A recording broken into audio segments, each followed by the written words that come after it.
Bueno, muy buenos días a todas y todos. Reciban un cordial saludo el día de hoy, jueves 12 de marzo, en el marco del ciclo de conferencias virtuales Jueves de Integridad Pública.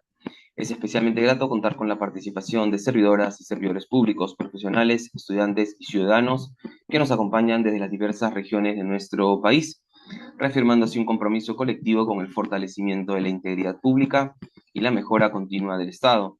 Sean ustedes bienvenidos a esta jornada académica titulada Liderazgo Ético y su rol en la construcción de una cultura de integridad. Esta actividad forma parte de una estrategia institucional orientada a consolidar capacidades técnicas, éticas y preventivas en el servicio público, promoviendo una gestión basada en principios de transparencia y orientación al interés general. Mi nombre es Domenico Gamboa y tengo el honor de acompañarlos como moderador en esta importante sesión que busca no solo transmitir conocimientos, sino también generar reflexión crítica sobre nuestro rol como agentes de cambio dentro del Estado. Antes de iniciar con el bloque académico, deseo transmitir el saludo institucional de parte del doctor César Correa Zúñiga, quien expresa su reconocimiento y agradecimiento por la participación activa en este espacio de formación. En cuanto a la dinámica de la sesión, nuestro expositor contará con aproximadamente 70 minutos para el desarrollo de su ponencia. Posteriormente abriremos un espacio para la ronda de preguntas, las cuales podrán formularse a través de la ventana de preguntas y respuestas de nuestra plataforma. Respecto a la certificación, se informa que esta será otorgada a quienes permanezcan conectados al menos el 90% del tiempo total de la actividad y hayan ingresado con el correo electrónico registrado en la inscripción. La emisión del certificado está sujeta a la verificación del tiempo de permanencia, la correspondiente aprobación administrativa y la generación formal de la resolución directoral, proceso que tiene un plazo aproximado de 20 días. Sin más preámbulos, es un honor presentar a quien nos acompañará en esta sesión, el señor Fernando del Mastro Puccio, quien es doctor en Derecho por la Pontificia Universidad Católica del Perú, así también profesor asociado de la Facultad de Derecho de la Pontificia Universidad Católica del Perú y especialista en ética profesional, regulación ética y análisis psicoanalítico aplicado al derecho. Su trabajo académico se centra en el estudio de la ética pública, la responsabilidad profesional y los fundamentos normativos de la conducta en las organizaciones. Doctor Fernando, es un honor para nosotros poder contar con su presencia. Desde ya agradecemos su disponibilidad y disposición que ha tenido para presentar esta importante disertación en el marco de los Jueves de Integridad Pública y lo dejamos con el uso de la palabra. Sea bienvenido, muy buenos días. Muy buenos días, Doménico, muchas gracias.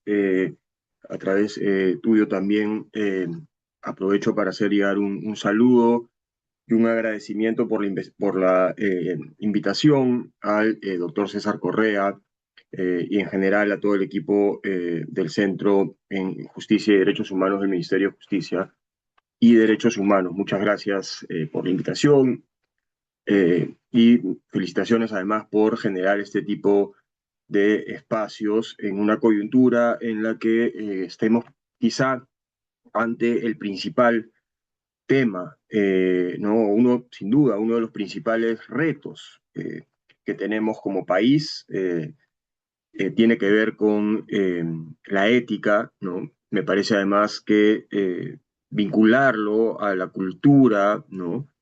Es clave porque la ética podemos entenderla como una manera de ser, una forma de vivir, ¿no? Una manera de pensar, de sentir y de actuar.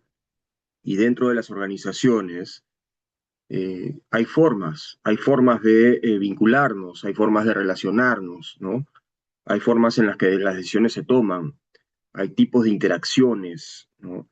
En suma, dentro de las organizaciones hay ciertas formas de pensar, de sentir y de actuar que pueden ser favorables a la construcción de una cultura ética o que pueden no serlo, ¿no? Eh, entonces, hoy quiero hablar un poco de eso a partir de mi investigación, ¿no? Doménico mencionaba que, digamos, mi investigación se centra, entre otras cosas, en el psicoanálisis, ¿no? Eh, y también en, digamos, ciertas miradas también a la ética desde algunos autores en filosofía, ¿no? Aplicado a la carrera de derecho, la enseñanza del derecho, ¿no? Voy a poner algunos ejemplos de facultades de derecho, que son organizaciones que tienen una cultura, ¿no?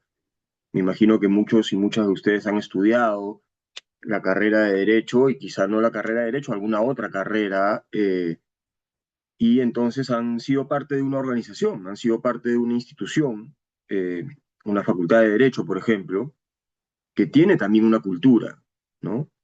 Y tiene también, dentro de las facultades hay relaciones con docentes, entre estudiantes, con autoridades, hay cosas que pasan, ¿no? Hay formas de pensar, sentir y actuar, digamos, ¿no? Y a veces no necesariamente somos conscientes de cuáles son esas formas, ¿no? Quizás esa es una idea que desde ya puedo adelantar, ¿no?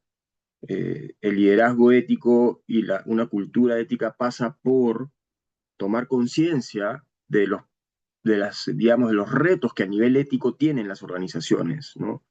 De cosas que de repente están pasando y no deberían pasar, de formas de modos de tratarse, por ejemplo, modos de interactuar, de tomar decisiones que se están dando y que de repente sabemos que pasan, pero no lo tenemos suficientemente mapeado o no hablamos de eso, ¿no? Entonces, mi experiencia tiene que ver con el psicoanálisis, decía, principalmente aplicado a la abogacía, a las organizaciones que tienen abogados, también a el mundo del sector público, por ejemplo, a nivel del Poder Judicial, ¿no? Entonces, voy a compartir algunos ejemplos de eso y el marco teórico que orienta esta charla, como les digo, tiene que ver con el psicoanálisis y con algunas aproximaciones filosóficas al campo del derecho y a la vida de las organizaciones. Y lo que quisiera resaltar es que, digamos, son algunas virtudes que se pueden tener desde las posiciones de liderazgo, ¿no? Eh, vinculadas a promover que son importantes para promover una cultura ética en las organizaciones. Entonces, muy rápidamente quiero empezar compartiendo con ustedes algunas vivencias, ¿no? En mi investigación yo utilizo algo que se llama el método narrativo. Entonces, lo que hago es preguntar, ¿no? Digamos, por ejemplo, estudiantes de derecho que me compartan situaciones problemáticas que han vivido con sus docentes, ¿no? O con jueces, por ejemplo, ¿no? En similar línea, y yo analizo las narraciones, entonces tengo, digamos, un conjunto de narraciones que creo que son importantes y que van a mostrar la antítesis de las virtudes que quiero presentar, ¿ok? Estas narraciones lo que van a mostrar o estas situaciones lo que van a mostrar son escenarios donde quien tiene una posición de liderazgo o quien tiene una posición de autoridad eh, impacta negativamente en la cultura, en la dimensión ética de la cultura dentro de una organización. Entonces empecemos con una serie de ejemplos y ahí voy a ir ligándolo a ciertas teorías, a ciertos conceptos. Voy a también en algunos momentos hacer algunas preguntas y me gustaría, ¿no? Que en ese momento, ¿no? Me dice Doménico, puede habilitar el chat porque me parece importante conocer también sus experiencias, ¿no? Entonces, empecemos, ¿no? En un salón de derecho, eh, los profesores, ¿no? Tienen que entregar las notas, es decir, ¿no? Yo soy alumno, doy una evaluación, entrego mi evaluación y me tienen que devolver las notas, ¿verdad? Y de acuerdo a las normas, en fin, esas notas se tienen que devolver en un plazo. ¿Y qué ocurre? Por ejemplo, en algunas narraciones, ¿no? Que los profesores no entregan, no devolvían las notas, ¿no? Dice un alumno, por ejemplo, que en cada clase se le preguntaba al profesor por las notas y siempre decía, ya las voy a entregar, y nunca las entregó, ¿no? Escenarios entonces donde profesores de derecho no entregan las notas, no devuelven las evaluaciones a tiempo. En otra narración, un profesor pone una norma, pone una regla, ¿no? Y la regla es, tienen que entrar a la clase a las 7 de la mañana. Quien no llega a las 7 o hasta las 7 y cuarto, me parece, ¿no? Quien no llega hasta las 7 y cuarto, se cerrará la puerta y no se atrevan a tocar, dice la narración. Continúa la narración y lo que ocurre es que después de unos días o unas semanas, el profesor llega a las 7:25 un día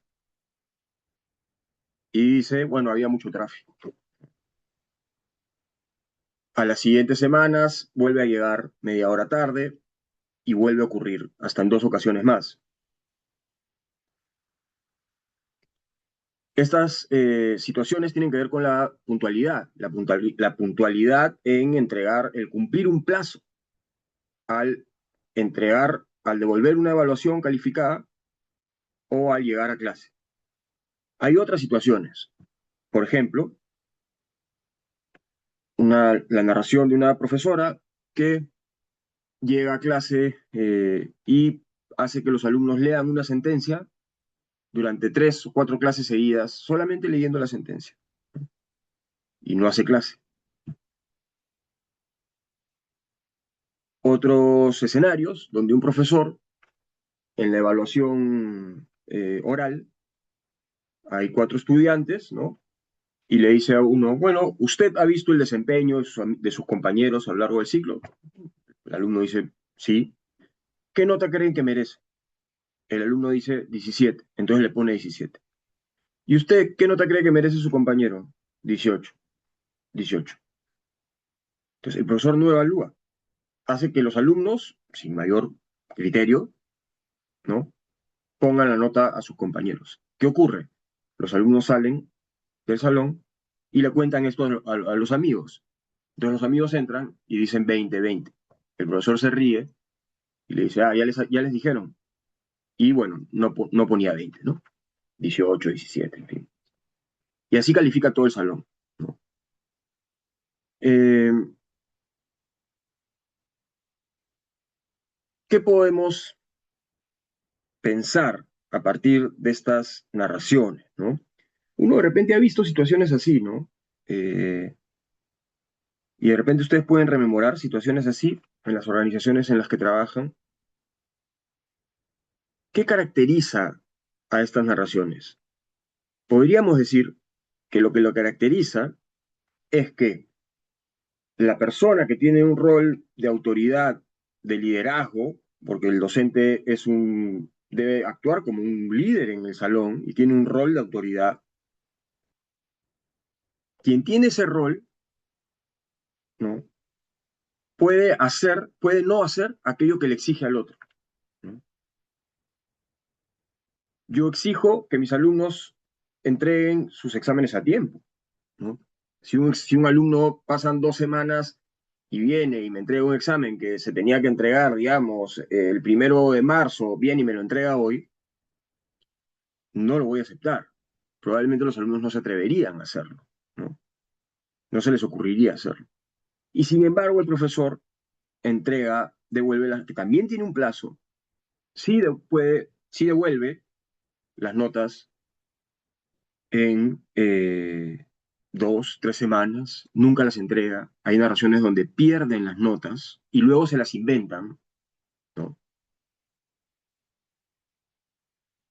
Tenemos aquí entonces un mal ejemplo de ética en el rol de liderazgo, ¿no? Y lo que podríamos decir es que el problema aquí está en que está faltando una virtud, ¿no? Y esa virtud es la virtud de la congruencia, ¿ok? Para promover una buena cultura ética desde un rol de liderazgo, quien cumple ese rol tiene que ser congruente, ¿no? Tiene que actuar como espera que el resto actúe. Tiene que actuar además con rectitud, seguir las normas, ¿no? Y si se le exige a alguien puntualidad, uno también está regido por esa regla y tiene que, en términos, digamos, ¿no? También se puede poner como liderar con el ejemplo. Puede sonar sencillo, pero puede ser muy difícil, ¿no? Y acá entran ciertos factores también psicológicos.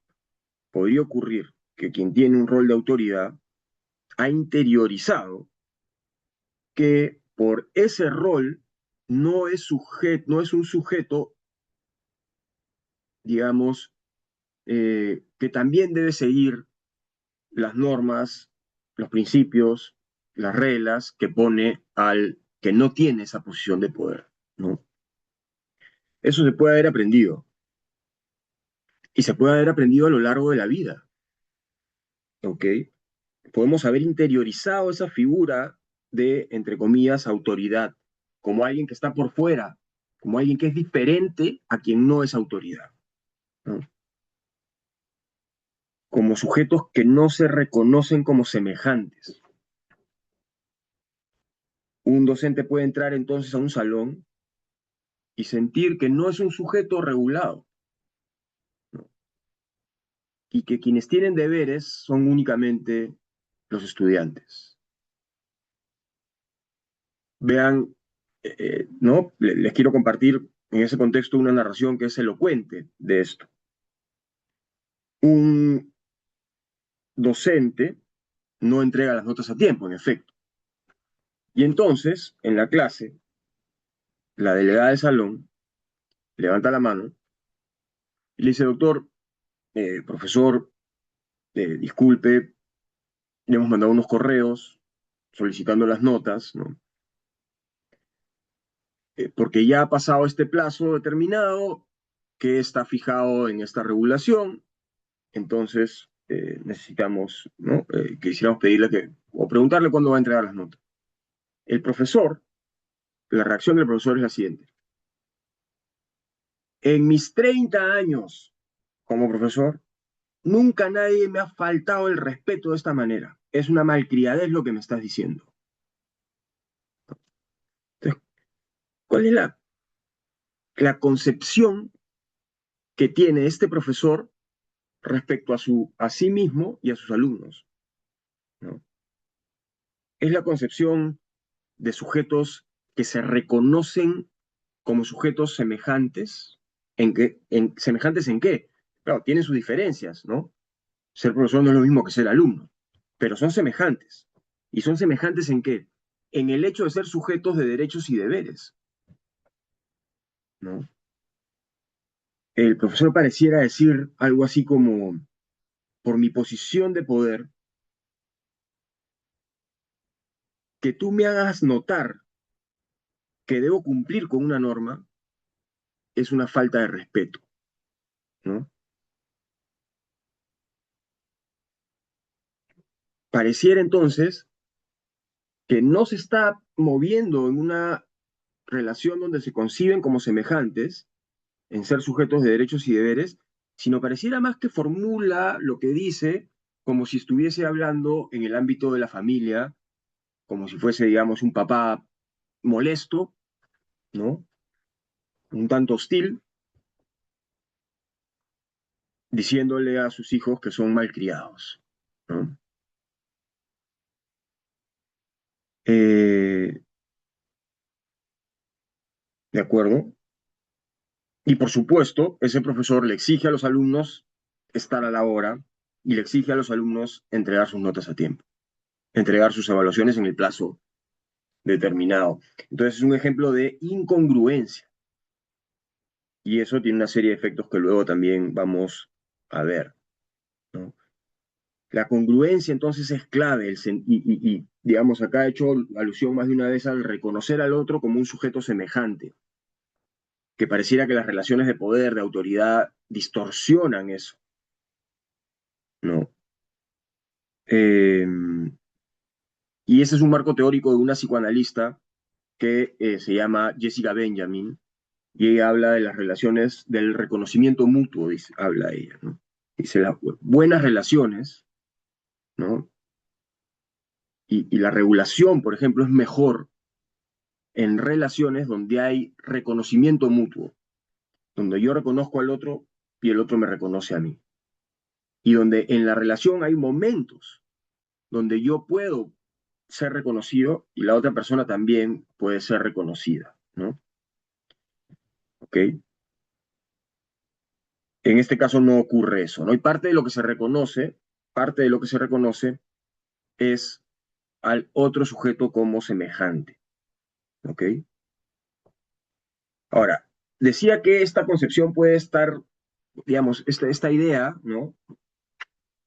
De autoridad interiorizada, que cuando se le hace ver que no ha cumplido algo, lo considera una falta de respeto y que exige al otro lo que ella misma no cumple. Yo he puesto un ejemplo en la universidad, ¿no? Pero podemos pensar que ese rasgo en el ejercicio del rol de autoridad, de liderazgo, ese tipo de liderazgo incongruente, ¿no? Eh,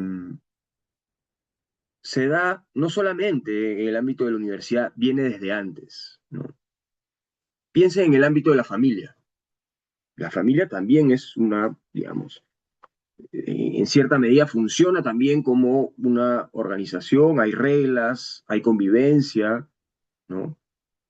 Las reglas se crean, se aplican, no se aplican, se cumplen, no se cumplen. Hay una regulación en el ámbito de la familia.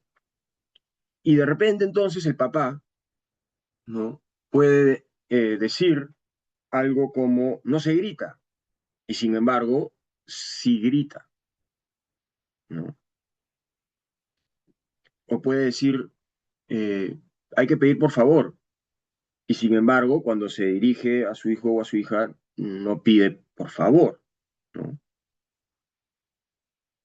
Desde muy pronto entonces en la vida uno puede haber captado que quien está en la posición de poder no es un sujeto regulado por las normas que pone, que está por fuera de esa regulación. Quisiera en este punto pedirles que puedan pensar, ¿no? Y de repente se animan a ponerlo en el chat, en situaciones así, en el ámbito, en otros ámbitos, en el ámbito donde hayan trabajado, por ejemplo, ¿no? En las prácticas preprofesionales, en el ámbito de las empresas, en el ámbito de la función pública. Se puede ver situaciones de incongruencia, las hemos normalizado, ¿no?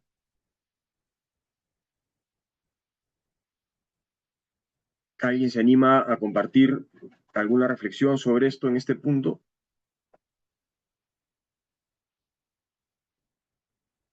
Aun cuando no se animen a compartirla, sí quisiera que traten de rememorar, ¿no? Alguna situación en la que ustedes, de repente ustedes mismos, ustedes mismas, como figuras de autoridad, han tenido un escenario de incongruencia o han advertido eso en alguna figura, ¿no? Jesús, ¿cómo estás? Eh, adelante, quienes quieran compartir, ¿no? Alguna reflexión, bueno, veo varias, ¿no? Excelente, qué bueno, muchas gracias. Vamos a hacer una revisión y, ¿no?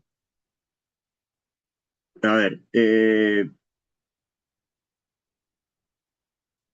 por ejemplo, ¿no? Por ejemplo, me parece que es bien interesante lo que dice Siris y es uno de los ejemplos que yo tengo mapeados, ¿no?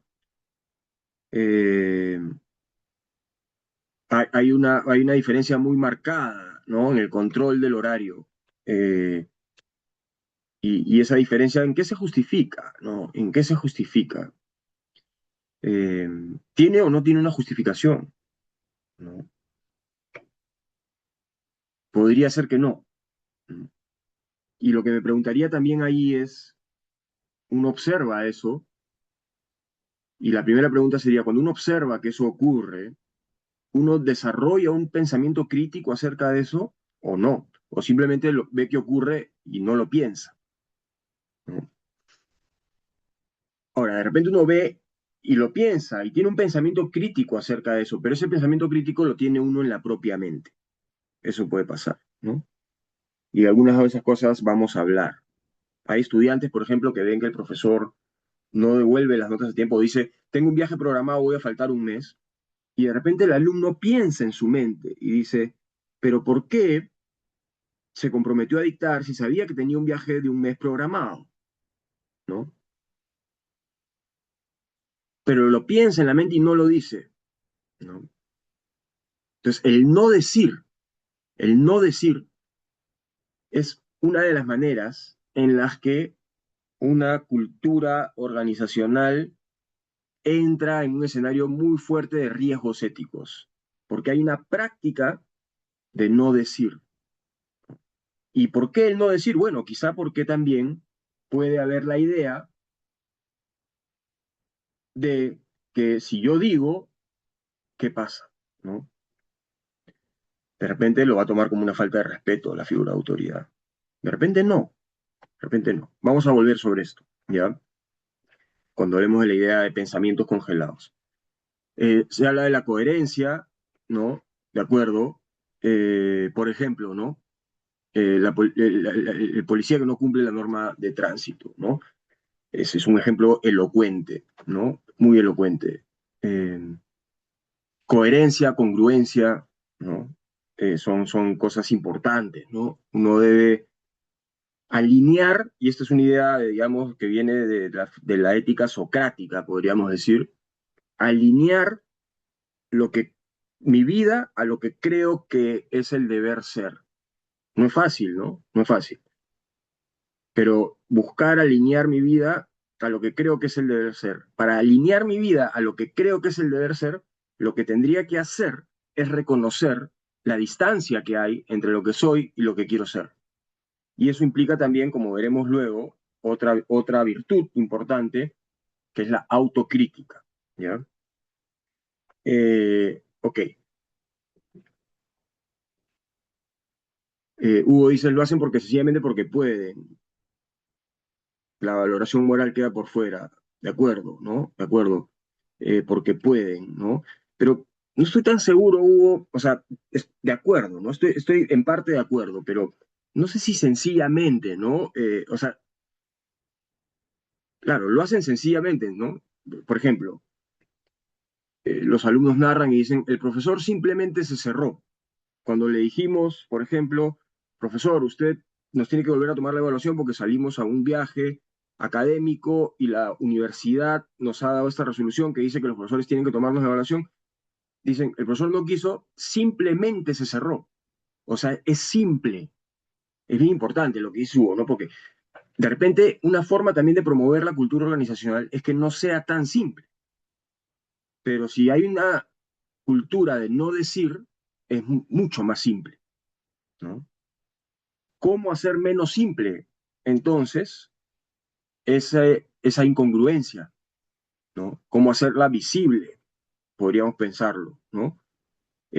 Ahora, claro, lo que no estaría tan de acuerdo es que lo único que explica esa conducta es que pueden hacerlo, porque muchas personas pueden hacerlo y no lo hacen, ¿no? Entonces creo que ahí hay una explicación interesante que tiene que ver con la propia historia, con cosas que se han normalizado, ¿no? De repente también con inseguridades. Una figura de autoridad, por ejemplo, que cuando una persona le dice que no ha entregado las notas a tiempo, dice, nunca nadie me ha faltado el respeto de esa manera, uno puede ver un despliegue de fuerza en eso, ¿no? Uno puede ver un despliegue de fuerza y decir, uy, no. Pero uno también puede pensar que a nivel inconsciente, quizás es una persona que tiene ciertas inseguridades, ¿no? Inseguridad al punto que no puede recibir lo que se le está diciendo y escucharlo, ¿no? Entonces, por ejemplo, muchos profesores dicen cosas como, eh, en mi época era peor y nadie se quejaba, ¿no? Entonces, ¿qué encierra eso, no? Y con eso deja callado al resto. Bueno, vamos a volver a estos ejemplos, vamos a volver a estos ejemplos, ¿no? Eh, a ver, sigamos, ¿no? Hay varios comentarios,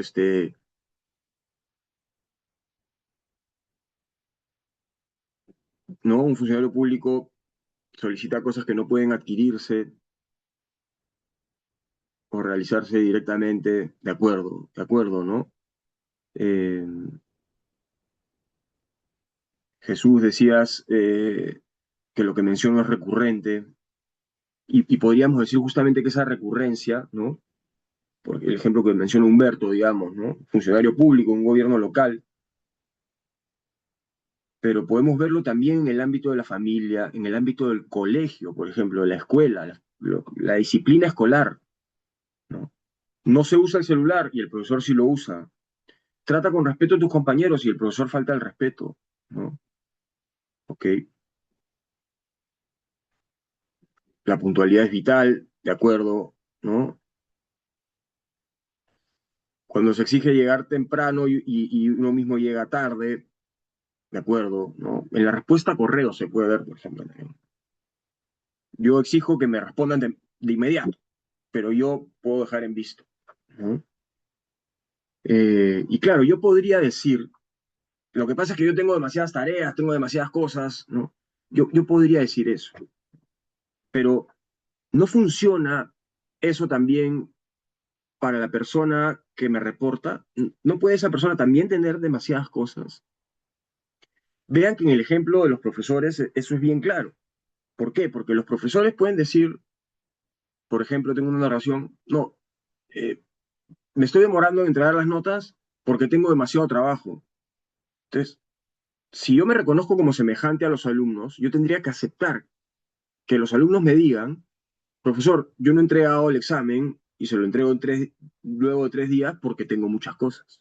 O sea, ¿por qué el hecho de que uno tenga muchas cosas funciona y el hecho de que otro tenga muchas cosas no funciona? Entonces, es profundo el asunto porque realmente no reconozco al otro como un semejante, ¿no?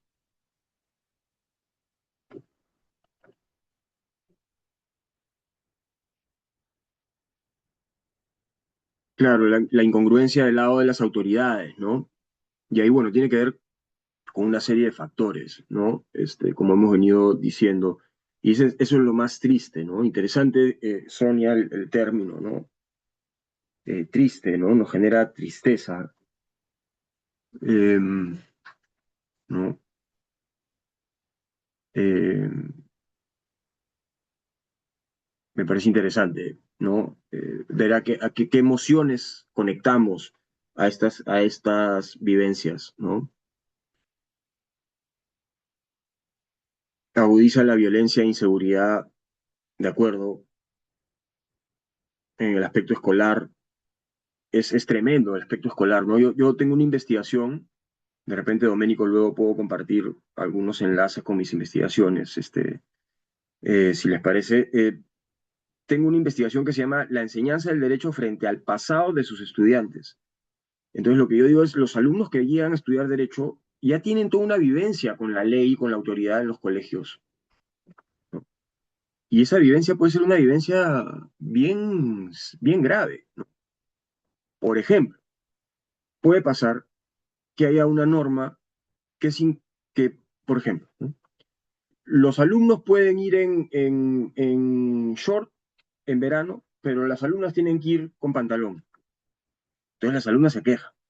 O bueno, no necesariamente se quejan, pero preguntan por qué, ¿no? Y la respuesta está en el reglamento. O la respuesta es porque para que tus amigos no te estén molestando, ¿no? O la respuesta es, ¿por qué te pregunto? ¿Por qué cuestionas, no? Cumple nomás. Entonces, la figura de autoridad a veces no siente que tenga que dar razones, ¿no? Y eso podría ser otro rasgo, ¿no? Como una arbitrariedad hay ahí, una falta de motivación, una falta de diálogo, una falta de apertura a comprender la situación del otro y pensarlo. Esto puede ligarse con algunas cosas del psicoanálisis también porque eso puede ser una inseguridad de la autoridad, ¿no? Porque de repente viene el alumno y me dice eso y yo no sé qué decirle o creo que si entro al debate, entonces de repente no voy a ya esa norma voy a tener que dejarla pasar o no sé qué va a pasar si abro la discusión, ¿no? Siento que pierdo autoridad. Eso puede ocurrir. Que quien tiene un rol de liderazgo, de autoridad, siente que va a perder esa autoridad. Acá la autoridad es un sinónimo de control, ¿no? Yo voy a perder el control, casi que me van a pasar por encima si me permito escuchar al otro.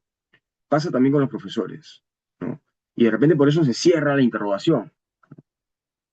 Y alguien dice algo al profesor y el profesor le dice, ustedes son una generación de cristal, todos se quejan, son una generación de cristal. Entonces ya nadie dice nada. ¿no? Si el profesor me dice eso, ya no voy a seguir hablando. Entonces, más que yo piense o no que es una generación de cristal, lo que estoy haciendo es callar al otro. Y de repente lo estoy callando porque no me siento con la seguridad de poder entrar a una conversación, ¿no? Siento que estoy perdiendo autoridad, eh, ¿no? Y en el fondo de eso puede haber una inseguridad, ¿no? Eh, Tania, dices, eh, los jefes llegan tarde, ¿no? O se van a tomar desayuno, de acuerdo, ¿no? Entonces, ese es un liderazgo, eso es un liderazgo ético, ¿no? Ahora, quizá ustedes sí llegan a la hora, ¿no? Quizá sí lleguen a la hora, ¿no? Pero quizá lleguen a la hora porque si no les descuentan, por ejemplo. Entonces, es una regulación conductista, ¿no? Si no cumples, hay sanción. Pero eso lleva a una cultura ética, es una buena pregunta, creo. Porque de repente también desde el colegio nos hemos acostumbrado a que las normas se cumplen solo porque si no te sancionan, ¿no? Pero si las normas se cumplen solo porque si no te sancionan, entonces, si puedo eludir la sanción, no hay por qué cumplir la norma. Si la única razón para cumplir la norma es que te sancio es la sanción, eludir una sanción, entonces si puedo esquivar esa sanción, no hay por qué cumplir la norma. Y eso podemos haberlo aprendido también desde muy temprano. Lo podemos también haber aprendido desde muy temprano. Porque cuando le pregunto al profesor por la razón de ser de una norma, me dice, está en el reglamento. No es una respuesta, digamos, ¿no? Eh, no digo que el hecho de que esté en el reglamento sea menor, ¿no? Probablemente la norma igual se tiene que cumplir, digamos, pero si yo estoy viendo la razón de ser una norma, me dirían, mira, esta norma está en el reglamento por tal razón, ¿no? De repente la misma autoridad no sabe la razón de ser de la norma, ¿no? Eh, entonces, claro, si los jefes llegan tarde, eh, digamos, hay una razón o no hay una razón, ¿no? Y si no hay una razón clara, entonces, claro, yo digo, bueno, pareciera que no es tan importante la puntualidad, ¿no? La corrupción es algo recurrente, sin duda, ¿no? Y la corrupción es también una incongruencia cuando el que regula, ¿no? Y prohíbe la corrupción y sanciona la corrupción es a su vez una persona que incurre en actos de corrupción, ¿no? Bueno, hay muchos comentarios, ¿no? Voy a seguir ¿no? Con algunos, tenemos tiempo y estoy ya cubriendo algunas otras cosas, ¿no? Eh, a ver, voy a ir, sin embargo, un poco más, ¿no? Interesante también sí, lo que mencionas también en ese comentario, Hugo, sobre la mentira. Bueno, el tema de tardanza, ¿no? Surge de nuevo. No todos tenemos los mismos privilegios, por lo tanto no todos somos iguales, de acuerdo, ¿no? De acuerdo. Eh, no sé si en ese comentario el sentido de privilegio es, digamos, necesariamente negativo, porque sí puede ser que haya un trato, o sea, puede ser que uno no sea, que no seamos iguales, digamos, ¿no? De hecho, Jessica Benjamin dice que hay que reconocer al otro como un sujeto semejante, pero también en nuestras diferencias, ¿no? Si yo abro una discusión con los alumnos que me dicen, por ejemplo, que la carga de lecturas es excesiva, que yo me, que yo me considere semejante a ellos en el hecho en que ellos pueden opinar y tienen razones y podemos hablar de eso como personas, ¿no?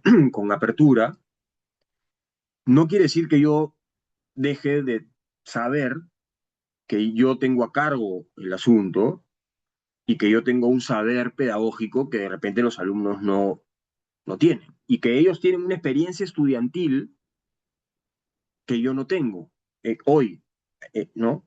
Yo la he tenido ya hace mucho. Entonces, reconocer las diferencias también está bien, pero reconocer las diferencias en el sentido en que hay que digamos, entender también qué nos distingue, ¿no? Y eso que, el hecho de reconocer que hay algo que nos distingue, lleva también a que yo reconozca que yo no sé todo acerca del otro. Eso puede pasar también muchas veces, ¿no? Uno es practicante preprofesional, por ejemplo, y si le dice, no, mira, tienes que venir acá, sí, la ley de prácticas, ¿no? Sí, está la ley de prácticas, las 30 horas. Pero en verdad, si tú quieres triunfar en el mundo profesional, tienes que amanecerte y tienes que, y, y digamos, esa es mi verdad, eso es lo que yo viví, ¿no? Y de repente es una verdad que no he puesto en cuestión, además, ¿no? De repente es una verdad que yo debería poder poner en cuestión y que como uso esta frase hecha de eso es necesario para el éxito, ¿no? O toca pagar derecho de piso, o hay que ponerse la camiseta, o así funcionan las cosas. Eso se llama, desde la perspectiva de Hannah Arendt, son frases hechas. Es decir, son frases que las decimos, pero que no las hemos puesto en cuestión en nuestra propia mente, ¿no? Entonces, yo puedo decirle esas frases al alumno, y esa es mi verdad, es una verdad que no he puesto en cuestión, además, ¿no? Con lo cual no he tenido autocrítica. Pero se lo digo al otro, pero yo no sé realmente cómo es su vivencia, qué piensa el otro.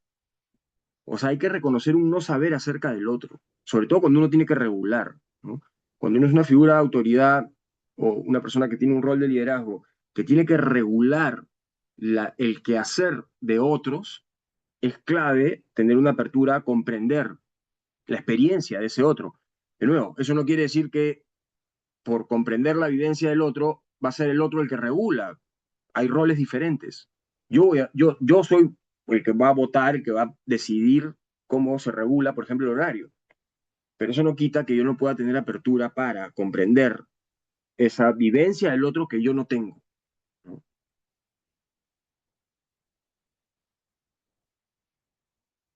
Bueno, el tema de hostigamiento sexual es un asunto que es importante mencionar, ¿no? Porque es también un escenario que se vive en las universidades del país, en las facultades de Derecho, incluso, hay estos escenarios. En mi tesis doctoral, eh, estoy dudando si dar la narración o no, lo voy a hacer, es fuerte en realidad la cantidad de narraciones en donde profesores de derecho vulneran a sus alumnas. Eh, en una de ellas, por ejemplo, el alumno que narra esto dice lo siguiente: el profesor, eh, perdón, dice, habíamos ido a la clase bien vestidos porque porque era santo de mi amiga. Y mi amiga era bajita y había ido con falda. Y el profesor empezó a escribir en la pizarra y empezó a escribir muy arriba en la pizarra, ¿no? Muy arriba en la pizarra. Y le dijo a mi amiga, usted párese a borrar la pizarra.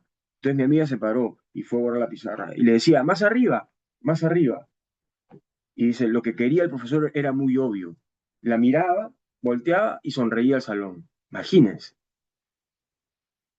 imagínense, ¿no? Entonces, digamos, ¿no? Si eso se vive en una universidad, si eso es algo que pasa en la cultura institucional de una universidad y no hay una respuesta, ¿no? Y esto me lleva a pensar en otra cosa también, en otra dimensión de la incongruencia, que es que muchas veces las autoridades saben que esto pasa. Los alumnos dicen, ¿no? Todos saben que esto pasa,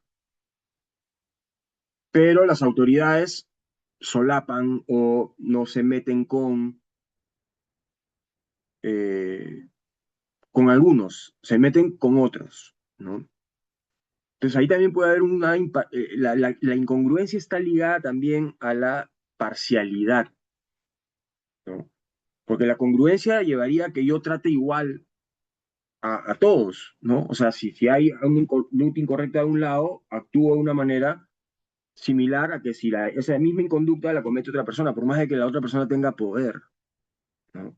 Y no siempre es así, y con el hostigamiento, eh, de verdad que y lo digo porque conozco en una serie de facultades de Derecho del país, que se dan estos escenarios, no hay una respuesta institucional frente a eso.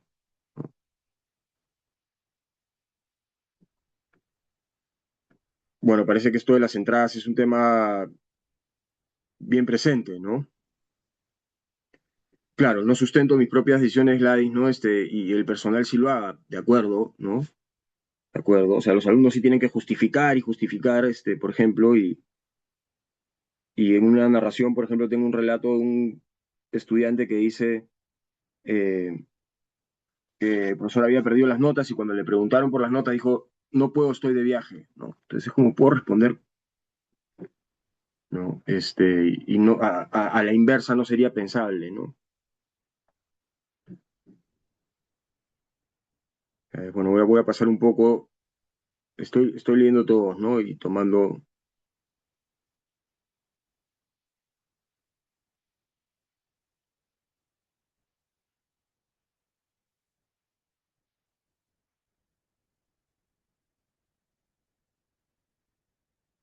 bueno, estoy leyendo, ¿no? Hay varios que van en la línea de cosas que ya hemos mencionado, el no hablar, ¿no? Ni cuestionar abona a tanta corrupción. No es fácil, ¿no? No es fácil hablar, eh, y de repente no es fácil hablar porque ya hemos interiorizado una forma de ser, la forma de ser de quien no habla, ¿no? Eh, Porque ya en el colegio dejamos de hablar frente a figuras de autoridad que hacen cosas incorrectas, ya hace mucho tiempo hemos dejado de hablar o quizás nunca hablamos, ¿no? Entonces la capacidad de hablar es una capacidad que se desarrolla y si no se usa, se oxida. Entonces hay que aprender la forma de ser de quien habla. Hay muchos que hablan, ¿no? Y hay estrategias para hablar. Por ejemplo, una estrategia que puede promover una buena cultura organizacional, son algunas cosas que hemos hecho, por ejemplo, es cuando, cuando hay grupo, ¿no? Cuando no es yo solo en el salón, sino yo tengo un WhatsApp de todos los alumnos en el salón y el profesor entonces hace algo que es incorrecto y en el WhatsApp se dice hay que hablar con el profesor, ¿no? O hay que mandar una comunicación a la facultad. Eso hace el cambio. O sea, esta idea de la unión hace la fuerza es cierta, ¿no? Porque a veces lo que pasa es que uno piensa lo que yo pienso lo que quisiera decir y mi voz en mi propia mente no la siento con fuerza o me imagino que si digo va a ser todo terrible. Eso también pasa, ¿no? Eso lo dice una autora, Anne Daly. Anne Daly dice lo siguiente, ¿no? Dice, cuando uno se imagina qué va a pasar, no necesariamente, o sea, antes de decidir, por ejemplo, antes de decidir si hablo o no hablo, yo me imagino qué va a pasar si hablo. Eso que me imagino que va a pasar, no necesariamente, o por lo general, no parte de una evaluación, de un análisis del contexto presente. No es que yo digo, a ver, si digo algo y si lo digo así, o si lo digo de esta manera, a quién se lo digo, con quiénes lo digo, cómo lo podría formular, qué pasa si me responden de esta manera, qué pasa si me responden de esta otra, qué respondería yo. No hago todo ese análisis, ¿no? Qué tan grave es lo que está pasando, qué pruebas puedo tener. No hago todo ese análisis, sino simplemente digo, si digo algo no voy a lograr nada, solo me voy a quemar. Pero eso que digo es algo que me imagino que va a pasar y que no parte de un análisis de la realidad, sino que es, digamos, una imaginación que viene de mi pasado. Quizá en algún momento hablé y no logré nada. Entonces ya se quedó instalado eso, ¿no? Entonces ahí lo que habría que hacer es tomar esa frase de si digo algo me voy a quemar, como lo que Hannah Arendt llama un pensamiento congelado. Es un pensamiento, ojo, no estoy diciendo que no haya riesgo, ¿ah? No estoy diciendo que no haya riesgo. Estoy diciendo que no estoy calculando siquiera el riesgo. Estoy diciendo que la primera cosa que tengo en la mente ya es tirar la toalla. Si lo primero que pienso es me voy a quemar y no pienso nada más, ya tiré la toalla. No he analizado realmente nada, mayormente, ¿no? Bueno, ¿qué pasa? A ver, si me quemo, de repente vale la pena, de repente se justifica ese riesgo, porque no estamos hablando de algo menor. De repente si digo algo y me quemo y me botan, bueno, de repente quiero estar en un lugar así. Son preguntas que uno se puede formular, ¿no? Pero el pensamiento congelado entonces lo que hace es, tengo esta idea que va a guiar mi acción, pese a que la idea no la he puesto en cuestión en mi propia mente, ¿no? Eso sería que quería compartir con ustedes, la idea de pensamientos congelados. Muchas veces estos pensamientos son parte de la cultura organizacional y entonces eso frustra la ética, la cultura ética es contraria a una cultura plagada de frases hechas y de pensamientos congelados, porque si la cultura está plagada de frases hechas y pensamientos congelados, es una cultura donde no se suele pensar y las cosas no se suelen poner en cuestión. Y eso es sin duda problemático, ¿no? Las habilidades blandas me parecen clave, ¿no? Me parecen muy importantes, y diría también el autoconocimiento, ¿no? La autocrítica, el autoconocimiento y las habilidades blandas también, ¿no? Creo que ayudan mucho en esto. Predicar con el ejemplo, de acuerdo, ¿no?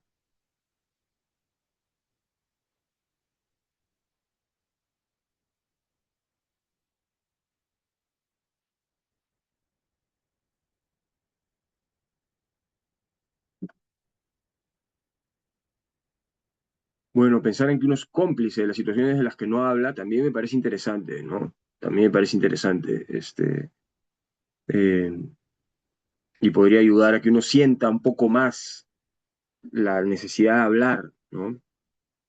Es difícil no hablar, es difícil ver cosas negativas que nos afectan y no comunicar y dejar de comunicar. Esa dificultad viene desde muy temprano en la vida, ¿no? Como digamos, estoy haciendo un súper salto, pero creo que hay una cierta similitud como un bebé, digamos, que tiene hambre, llora y no tiene una respuesta. Entonces, ¿qué hace? Deja de llorar. Incluso puede dejar de sentir hambre, porque la angustia de comunicar algo y no tener respuesta es una angustia muy fuerte. Entonces, de repente es la dificultad de sostener esa angustia lo que hace que ya uno ni siquiera piense que hay algo malo. Entonces, bueno, así funcionan las cosas. Tengo una narración, por ejemplo, de una alumna en un centro de prácticas, donde el que cuenta esto dice, el jefe entró a la oficina, dijo, ¿quién ha hecho esto? Levantando la voz, ¿no? Y una alumna dice, eh, yo, doctor, el abogado va, le tira el informe en la mesa y le dice, para eso contrato una niña de primaria y se va. Se le acerca otro practicante y le dice, tranquila, no te preocupes, así es él, así habla, así trata a todos. Una frase hecha, un pensamiento congelado, ¿no? O sea, el hecho de que así trate a todos significa que no, yo no debo decir algo al respecto, ¿no? Entonces, a veces el pensamiento congelado lo que hace es hace más tolerable la situación, porque es más tolerable decir, si es más tolerable decir, bueno, así habla, ¿no? Es un poquito especial, a decir, me maltrató, me humilló y no dije nada, más difícil. Entonces, a veces formular lo que hemos vivido en toda su gravedad, digamos, es más difícil, pero es una condición para tener más herramientas para hacer algo. Si yo digo, pues es un poquito especial, tiene así su forma de hablar, ya, ¿qué herramientas tengo para actuar? ¿No? Si es un poquito especial, bueno, es un poquito especial, ya que no pasa nada. Pero si yo digo, me maltrató, me discriminó, me humilló, esa persona ya es una persona que ha incumplido una norma, que me ha afectado un derecho.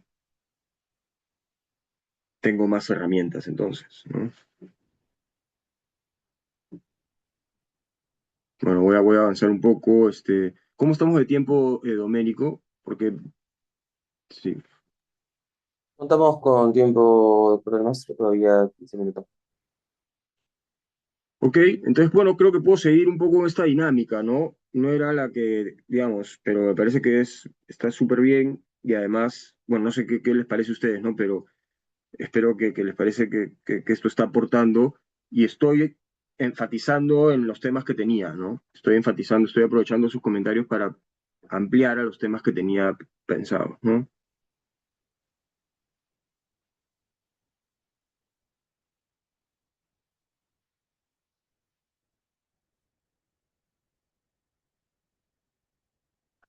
Denuncia y protección al denunciante, ¿no? Bueno, dicen ahí también denigrante, humillante, y creo que es importante sentir, o sea, sobre todo cuando uno es afectado, ¿no?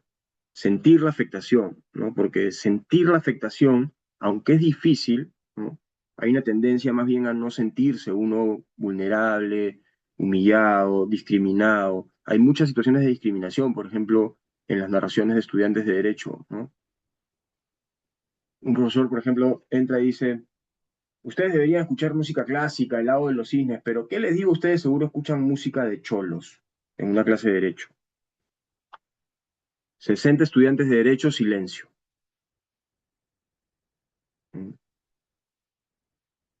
¿Qué dice el alumno? Bueno, todo el mundo, nadie dijo nada, todo el mundo se quedó pasmado y nadie dijo nada. Entonces vean cómo narra, no dice yo me quedé pasmado y yo no dije nada, dice todo el mundo. Porque es difícil ponerse uno como el personaje. Ahora dice, me quedé pasmado, ¿no? Entonces, bueno, estoy pasmado y después dejo de estar pasmado, ¿no? Más difícil es decir, el profesor me humilló, me denigró por el tipo de música que escucho. Más difícil sentirse uno discriminado por un gusto, o por el color de la piel, o por el hecho de ser mujer, ¿no? O por el hecho de ser menor, o por el hecho de cometer un error, más difícil, ¿no? Y sin embargo, formularlo así y decir el profesor hizo un comentario discriminatorio, y si hizo un comentario discriminatorio, entonces puedo ir a la Defensoría Universitaria, además todo el mundo lo vio, además lo hace siempre, con lo cual lo puedo grabar, y ir al defensor universitario y decirle, haga algo. Y si el defensor universitario no hace algo, está en un riesgo legal, porque tiene que actuar, ¿no? Entonces ahí uno gana poder. No estoy diciendo que esto sea fácil de hacer, ¿no? Eh, pero estoy diciendo que es imposible de hacer si nuestro primer pensamiento es, como en esa narración, bueno, el profe era así un poquito tosco para hablar. Bueno, si el profe es un poco tosco para hablar, ¿a quién le...? No, y voy a ir que a una autoridad y le voy a decir, no, señor decano, por ejemplo, disculpe, me quiero quejar porque el profesor es un poco tosco, no, no se sostiene, ¿no? Ok,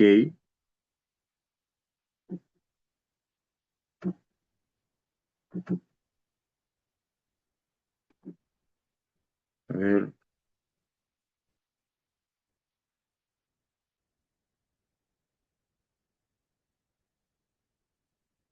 bueno, hay algunos comentarios que, digamos, ¿no? Que me parece también importante y es que, digamos, no, hay que tener una mirada autocrítica a la propia institución siempre, ¿no? Eh, y en mi lógica, que es de lo que puedo dar cuenta, es siempre he buscado y bueno, podrían estar en desacuerdo con eso, eh, yo lo he dudado a veces, de hacer los cambios internamente, ¿no? Y creo que he logrado algunas cosas, creo que he logrado algunas cosas, tampoco sería, ¿no? Como, eh, creo que he logrado algunas cosas, pero hay muchas otras, ¿no? Y creo que hay que tener una, o sea, lo que quisiera decir es, no me estoy poniendo tampoco como ejemplo, ¿no? Digamos, ¿no? O poniendo a, digamos, a la institución como ejemplo de algunas de estas cosas, ¿no? Creo que la mirada autocrítica lleva a reconocer que en las propias instituciones hay cosas por mejorar, ¿no? Y también reconocer que hay muchas cosas buenas y muchas cosas que se logran, ¿no? Entonces creo que eso es importante, ¿no? los malos ejemplos recibidos, ¿de acuerdo? Ahora, claro, esos malos ejemplos lo que hacen es, generan en nosotros también una forma de ser, ¿no? Entonces, la forma de ser de quien critica solamente a quien es criticable, a quien no tiene, pero cuando lo hace alguien que es, ¿no? Ahí sí no digo nada, ahí sí lo pienso mucho más, ahí sí me tomo mucho más cuidados. Ahí hay un tema de sinceridad también que me parece importante, ¿no? Decir lo que uno piensa, independientemente de cuál es el estatus de la persona, ¿no?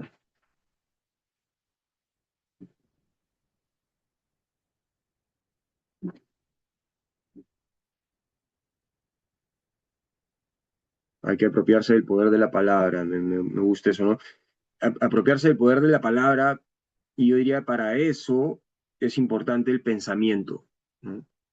Las palabras ganan fuerza cuando hay una reflexión y pierden fuerza cuando no hay estrategia, cuando no hay reflexión.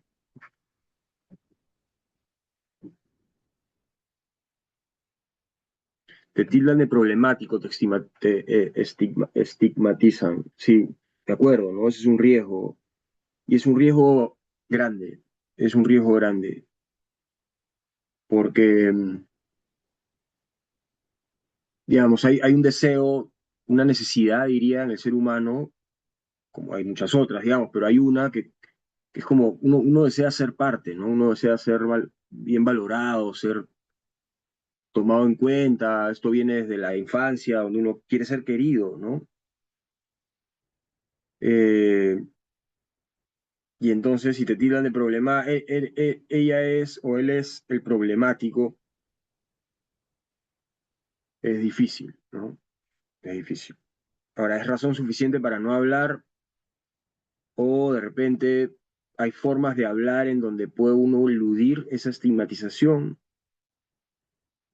De repente hablar en grupo, ¿no?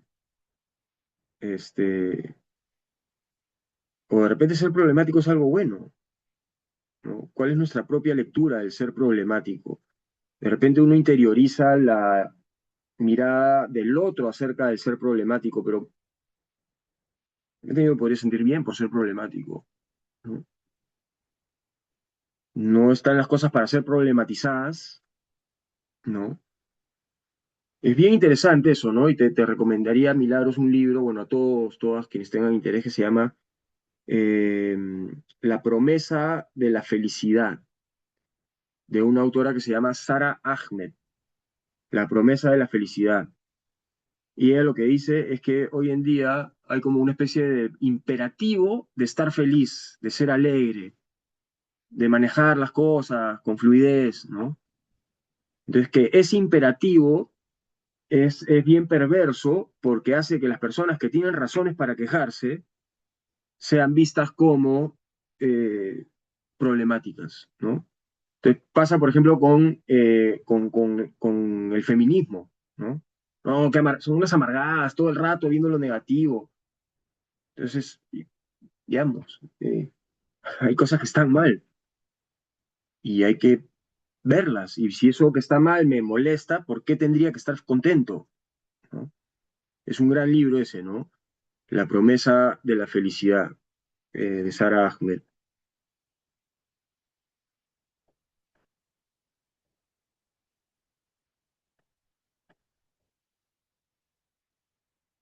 Canales para denunciar es importante, ¿no? Lo que hicimos, por ejemplo, en la Facultad de Derecho de la que formo parte, ¿no? En la Facultad de Derecho de la PUC, lo que hicimos es hacer un QR, ¿no?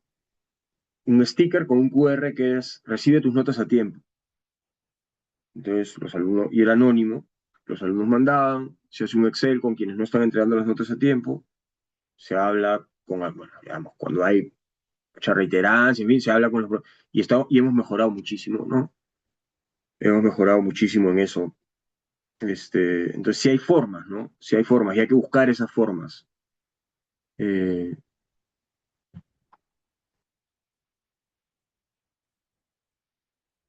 Mira, interesante, Cecilia, igual, igual te quemas al callar. O sea, pues hasta podría ser una frase de parte de una campaña, ¿no? ¿no? Funcionaría súper bien, ¿no? Igual te quemas al callar, o peor, o más, te quemas al callar. Me gusta, podría ser, ¿no? Y de repente se debería pensar en una campaña así, ¿no? Una campaña que no sea, o sea, una campaña que parta de lo real, de lo que se vive en la realidad, de poner en cuestión estos pensamientos congelados, por ejemplo, ¿no?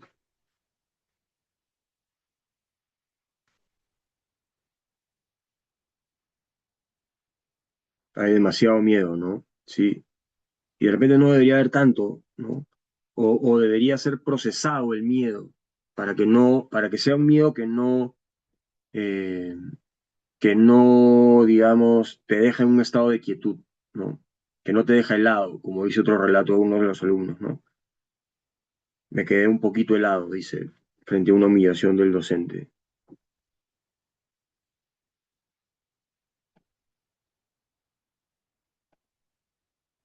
De acuerdo, se tienen vivencias, dejan aprendizaje, ¿no? Eso creo que es clave, ¿no? No, y lo digo porque no se trata tampoco de, o sea, yo creo que acá probablemente la gran mayoría, incluyéndome, ha habido situaciones donde por ahí he debido decir algo y no lo he dicho.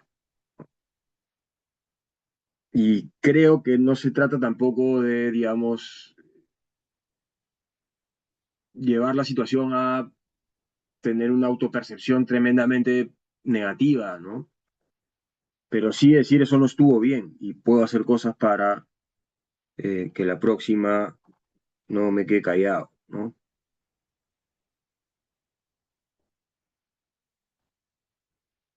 Bueno, gracias también a ustedes por los comentarios. Me, me, me da mucha, digamos, me hace sentir muy bien la cantidad de comentarios y el nivel, o el nivel, digamos, o sea, la precisión, ¿no? Las buenas ideas, la claridad, ¿no? Porque no es poca cosa, ¿no? Me parece que un evento con 1.200 personas haya una capacidad que tenemos todo el grupo de hablar de esto y pensarlo juntos, ¿no? Creo que eso es clave y podría hacerse cosas así dentro de las mismas instituciones, ¿no?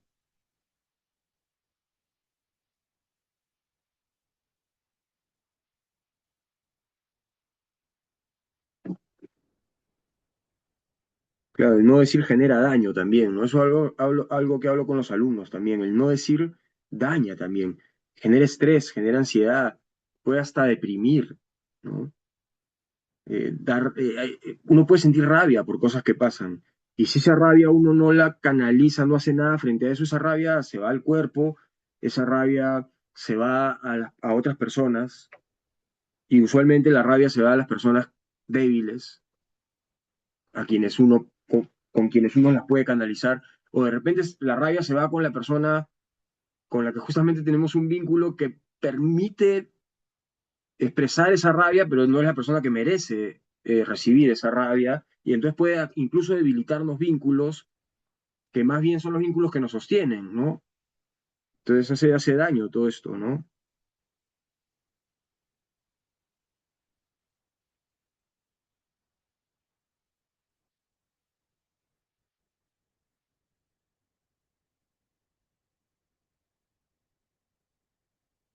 De acuerdo, ¿no? Influye mucho, y no necesariamente, influye mucho la formación que uno ha tenido, y en muchos casos es una formación que más bien nos ha formado en hablar. Y yo creo que uno debe ver a esos colegas también que hablan y felicitarlos y tratar de aprender de ellos y no decirles problemático, ¿no? O no decirle, oye, te vas a quemar, ¿no? Sino, ¿cómo te ayudo?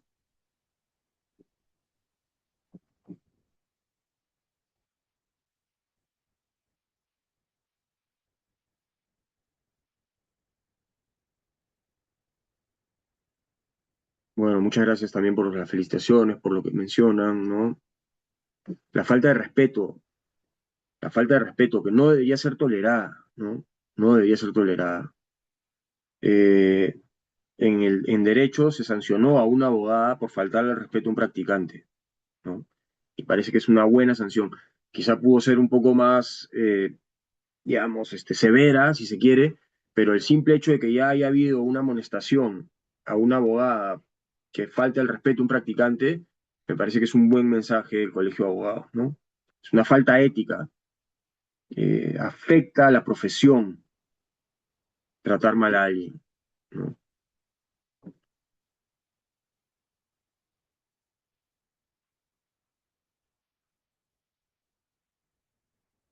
Bueno, mencionan ahí el tema espiritual, de acuerdo, ¿no? De acuerdo, es clave, y bueno, cada quien desde su aproximación. En lo personal, temas como, digamos, en fin, ¿no? El vínculo con la naturaleza, por ejemplo, hace mucho bien, pienso un poco en el budismo zen, en fin, bueno, sea cual sea la aproximación que uno tenga, ¿no? Todo el tema de meditación, de respiración, eh, ayuda mucho, ¿no? A pensar también, ¿no?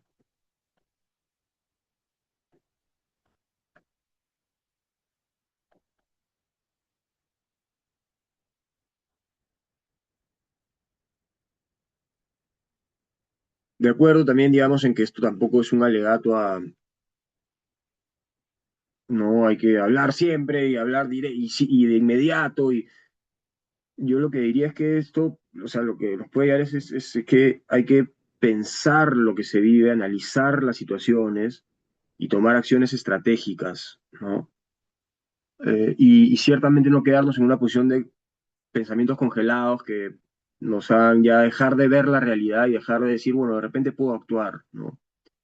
No siempre se va a lograr algo, no siempre se va a lograr algo, ¿no? Pero se pueden lograr cosas, ¿no? Aun cuando de repente yo le digo algo a mi jefe y de repente salgo de la reunión y siento que no he logrado nada, pero de repente es mi percepción y mirando desde el otro ángulo sí he logrado algo, ¿no? Hay una alumna, por ejemplo, que, en fin, tengo otra narración, una facultad de Derecho que plantea una queja a un docente y el docente, no, bueno, como que entre comillas, bueno, le dicen que no puede hacer tal o cual cosa, pero vuelve al salón y durante 40 minutos dice no puede ser que se quejen porque tal y cual, y hace todo un, ¿no?, speech, todo un discurso, digamos, y después la alumna dice algo como, no logré nada, no, solo logré que durante 40 minutos me haga sentir como que, ¿no? Y yo le digo, bueno, no sé si no lograste nada, ¿no? Porque, o sea, le pusieron el pare, digamos, en términos coloquiales a ese profesor, al punto en que lo han movido a tal punto que ha ido a la clase y ha tenido que, ¿no? Pero ya es como, o sea, ya se le puso un freno, ¿no? Entonces, también hay que evaluar con detenimiento cuáles son nuestros resultados, ¿no? Hay casos difíciles, sin duda, ¿no?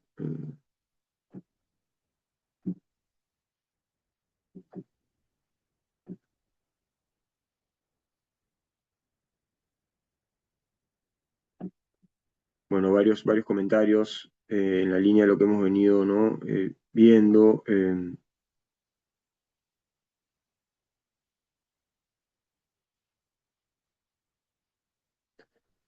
Bueno, hay algunos otros comentarios, los he leído todos, diría, ¿no?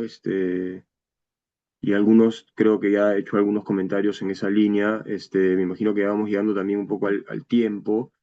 Eh, si te parece bien, Doménico, quiero compartir este, la página donde están mis artículos, o bueno, de repente, a ver, eh,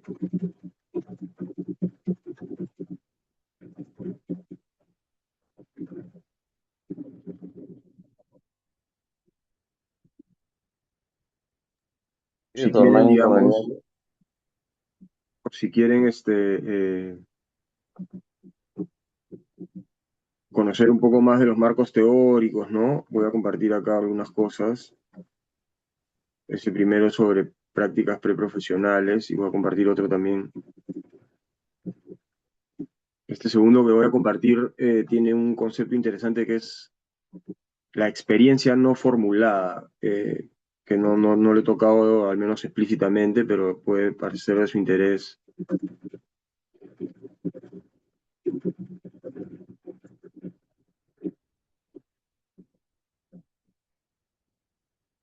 A ver, voy a compartir dos más nomás, ya igual este es uno, y el otro que quiero compartir es, a ver,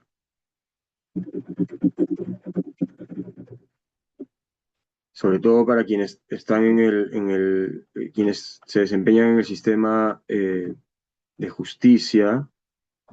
He publicado un artículo en la revista del Poder Judicial por primera vez junto con César Bazán. No conecta del todo, digamos, pero sí en parte. Acá está. Y ahora sí, termino con esto, Doménico. A ver,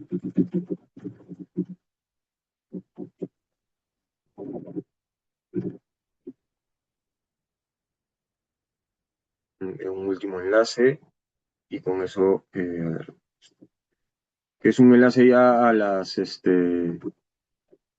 a todas las publicaciones, ¿no? Si quieren por ahí buscar alguna más. Bueno, gracias, Doménico. De nuevo, gracias a todos y a todas. No me esperaba un nivel de participación tan bueno y me deja de verdad que una muy buena sensación. Ojalá, Doménico, que podamos seguir trabajando en estas cosas. Creo que hay claramente una necesidad, un interés eh, por hacerlo, así que de repente esto puede dar lugar también a otros espacios, ¿no? Muchas gracias. Claro que sí, Fernando, muchas gracias nuevamente, doctor, por la participación, la disposición que ha tenido para estar en los jueves de Integridad Pública. Agradecemos también a las más de 1.100 personas conectadas. Vamos a pasar brevemente a unas consultas que nos han quedado en el aire. Si bien ya pues, con la interacción que se ha tenido con el chat y directamente con los participantes hemos podido pues, ahondar de una manera u otra los conceptos que ha traído en la propia charla, en la propia conferencia, pero vamos a ir con los últimos, con algunos últimos consultas. Una de las consultas que nos realiza un participante es cómo comunicas o cómo se puede comunicar tus expectativas éticas a tu equipo de trabajo y cómo te aseguras de que todos las entiendan y apliquen en su trabajo diario. Bueno, me parece una duda importante. A ver, bueno, hemos dicho algunas cosas, ¿no? Como la congruencia, la apertura, la autocrítica. Eh, yo creo que una buena forma es involucrar al equipo en la formulación de las reglas y los principios que uno quiere hacer, ¿no? Cuando uno regula, es importante, hay más probabilidad de que uno, digamos, se conduzca conforme a la regulación cuando uno ha podido hablar antes de que salga esa regulación o cuando las propias vivencias se han tomado en cuenta para generar esa regulación, ¿no? Entonces, se puede incluso hacer como un focus group con el equipo o decir, bueno, ¿no? ¿Qué problemas encontramos? Y cómo frente a esos problemas, qué principios, qué no. Eso creo, ¿no? Ahora también el ejemplo, ¿no? Si uno va a decir, bueno, no sé, ¿no? El respeto, la puntualidad, decir uno mismo, mostrar eso, ¿no? Y hacer explícito cómo uno lo hace. Siempre se pueden hacer campañas también con mensajes clave, ¿no? En fin, esas creo que son algunas ideas que pueden ayudar, ¿no? Involucrar al equipo, ver la comunicación y que haya también un foco en lo empírico, en las vivencias que se están teniendo, ¿no? Porque a veces uno puede decir, digamos, hay que respetar al otro, digamos, pero no parte ese mensaje de una comprensión de qué problemas a nivel del respeto estamos teniendo, ¿no? Entonces, hablar de eso puede ayudar a que los mensajes sean más situados y tengan mejor impacto, ¿no? Excelente, doctor, muchas gracias por la respuesta.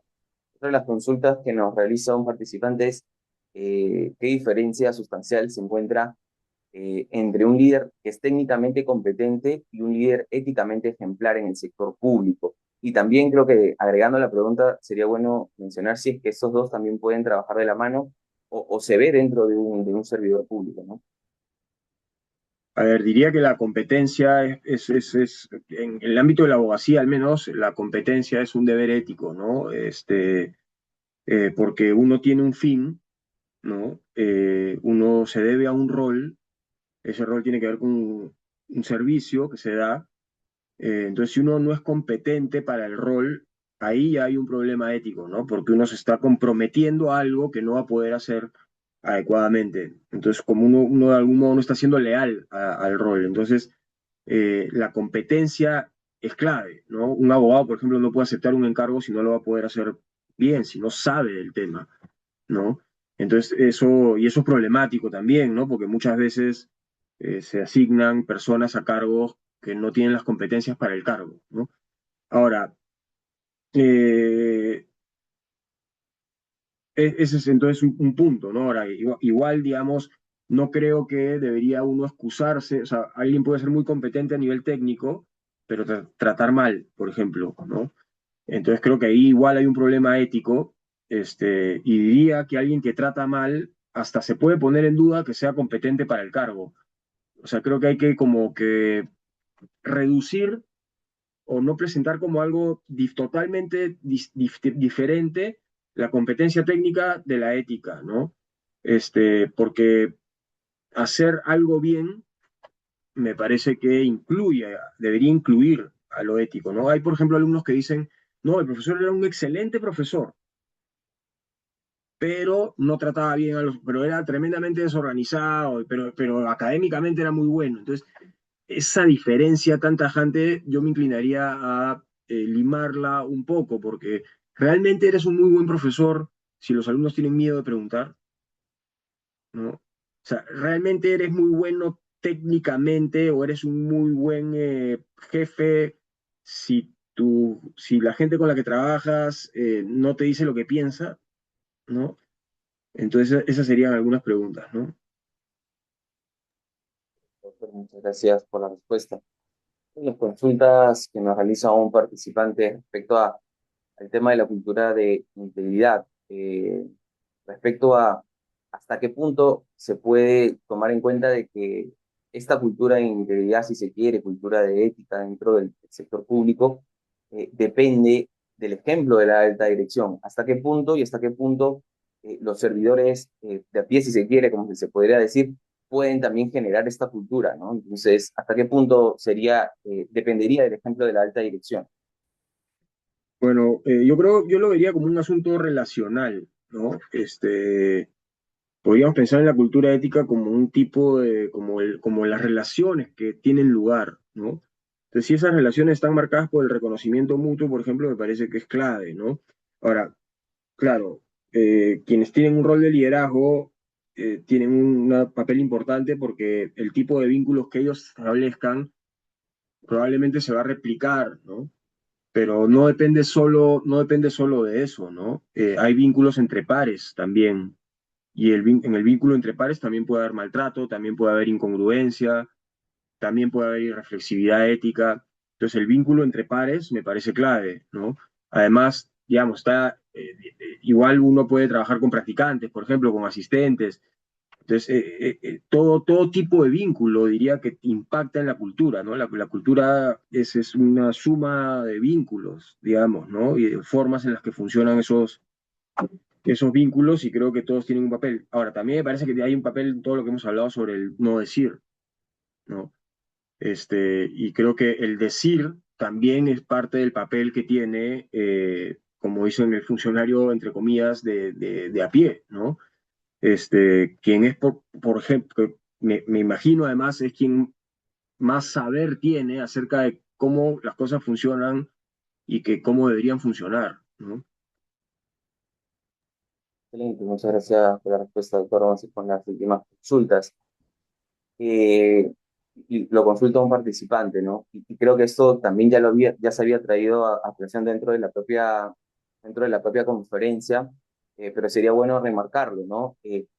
Puede hablarse de liderazgo ético si no existe coherencia visible entre el discurso y las decisiones adoptadas. ¿no? Me parece que no, ¿no? Me parece que la coherencia, la congruencia es clave entre el decir y el actuar, ¿no? Y entre los distintos tipos de acción, ¿no? Debe haber hay una congruencia, ¿no? O sea, si un profesor o si un jefe dice que es muy importante motivar bien las decisiones, por ejemplo, ¿no? Pero cuando yo hago una solicitud, se me responde que no, sin ninguna motivación. Entonces no hay realmente un liderazgo ético, ¿no? Porque las palabras, digamos, pueden tener cierto peso, ¿no? Pero el ejemplo va a tener mucho más peso, sobre todo si estamos hablando de una cultura organizacional, ¿no? Eh, y cuando uno se da cuenta de que hay una incongruencia y el peso de las palabras de alguien que no es consecuente. Ahora, no significa esto que el jefe tenga que ser perfecto, ¿no? No significa que tiene que ser siempre congruente, siempre coherente, porque es muy difícil, ¿no?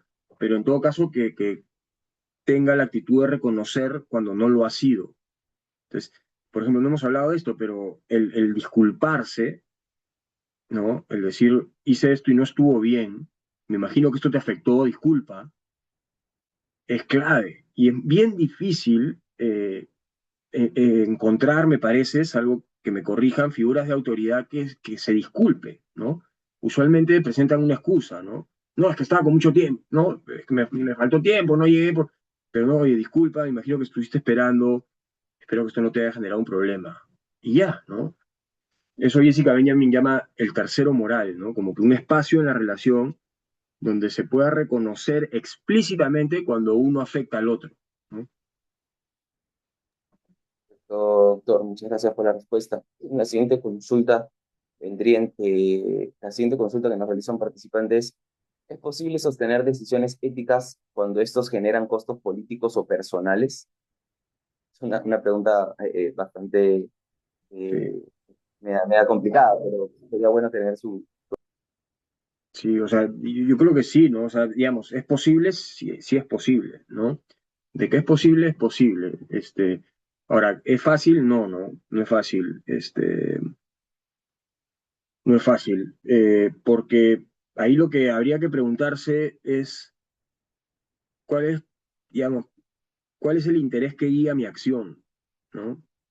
Eh, si yo tengo un interés político, un interés profesional, personal, y eso determina mi no decir, habría que uno mismo tenerlo claro, ¿no? Y preguntarse, bueno, pero ¿qué es lo que realmente busco, ¿no? ¿Qué es lo que debería guiar mi acción?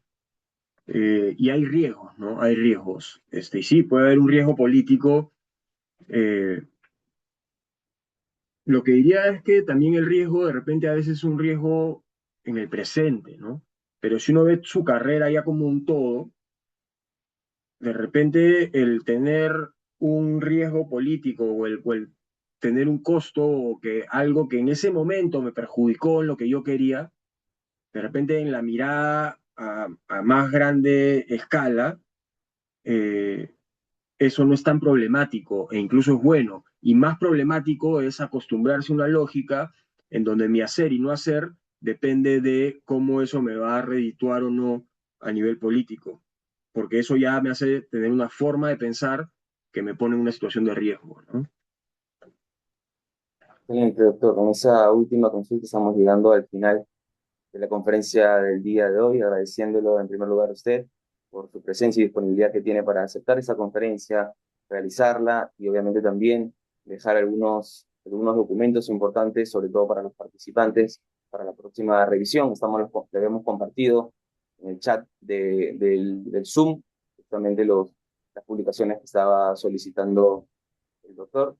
Asimismo, estamos compartiendo en pantalla la próxima conferencia que tenemos el día de mañana, disculpen, respecto al Estado Constitucional de Derechos, el caso mexicano, para que lo puedan ver en los viernes de Derechos Humanos. Y también hemos compartido en nuestro chat la encuesta de satisfacción con la finalidad de recibir la retroalimentación correspondiente, esperando poder mejorar más adelante estos espacios académicos de la mejor forma. Sin más, nuevamente agradecerle al ponente y agradecerle a más de 1.100 personas conectadas hasta este momento de la tarde. Con nosotros será hasta el próximo jueves. Muchas gracias a todos y que tengan muy buen día. Gracias, gracias también de mi lado, Doménico, al centro por la invitación y a todos y todas por su participación. Hasta la próxima. Chao. Gracias.